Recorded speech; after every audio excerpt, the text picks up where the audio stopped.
வணக்கம். ஆண்மை குறைவு அப்படின்னா என்ன அப்படின்னு டெஃபினிஷன் வரும்போது, ஆணும் பெண்ணும் திருப்தியாகிற வரைக்கும் உடலுறவில் ஈடுபடுவது ஆண்மை குறைவு இல்லாமல் இருப்பது இயல்பானது அப்படின்னு முதல்ல டெஃபினிஷன் வச்சுருந்தாங்க.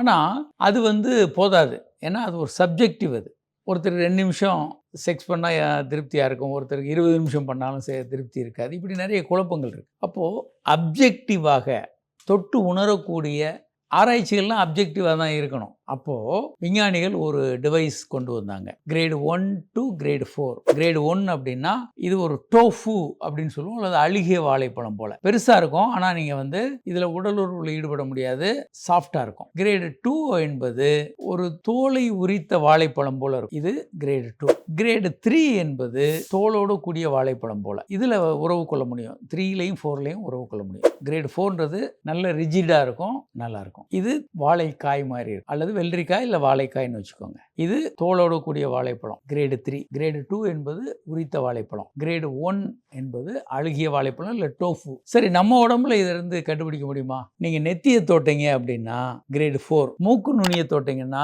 கிரேடு 3, மேல் உதட்டு தொட்டீங்கன்னா கிரேடு 2, கீழ் உதட்டு தொட்டி சாஃப்டாக இருந்ததுன்னா கிரேடு 1. அப்போது நம்மளே கண்டுபிடிச்சிக்கலாம், நமக்கு ஆண்மை குறைவு எப்படி இருக்குது, எந்த லெவலில் இருக்குது. நமக்கு ஆண் உறுப்பு தாம்பத்திய உறவு முயற்சி பண்ணும்போது எந்த நிலையில் இருக்கோ அதை வைத்து நம்ம கிரேடு என்ன கிரேடு இருக்குன்றதை தெளிவுபடுத்தலாம். இது ஆராய்ச்சிகளுக்கு ரொம்ப எளிமையாக இருக்கும். இப்போ வயக்ரா போன்ற மாத்திரைகள் கிரேடு 4 கொடுக்குது. தடலஃபில் போன்ற மாத்திரைகள் நீண்ட நேரம் 36 ஹவர்ஸ் விரைப்புத்தன்மை இருக்கும், கிரேடு 3 to 4 வரைக்கும் இருக்கும். சரி, இந்த வயக்ரா மாத்திரை கடைகளில் கிடைக்குதா, இதெல்லாம் கடையில் வாங்கலாமான்னு கேட்குறாங்க. பொதுவாக இதெல்லாம் ஷெட்யூல்டு ஹெச் ட்ரக். இந்த மருந்துகள் மருத்துவரின் பரிந்துரை இல்லாமல் கடைகளில் கொடுக்கக்கூடாது. தூக்க மாத்திரைகள், இந்த மாத்திரைகள் எல்லாம். சில மருந்துகள் ஓடிசி ப்ராடக்ட்னு இருக்கும், ஓவர் த கவுண்டர். அது இந்த குரோசின், இருமல் மருந்து பெனட்ரில், அந்த மாதிரி மருந்துகள் ஓடிசி ப்ராடக்ட். அது யார் வேணாலும் கொஞ்சம் கடைகளில் வாங்கி சாப்பிடலாம். ஆனால் ஷெட்யூல்டு ஹெச் ட்ரக் அப்படி விற்கக்கூடிய ட்ரக் அல்ல. இவைகள் மருத்துவரின் பரிந்துரையின் பேரில் மருத்துவர்கள் டயக்னோஸ் பண்ணி கொடுக்கக்கூடிய மருந்துகள். அப்போ தான் கொடுக்கணும். வணக்கம்.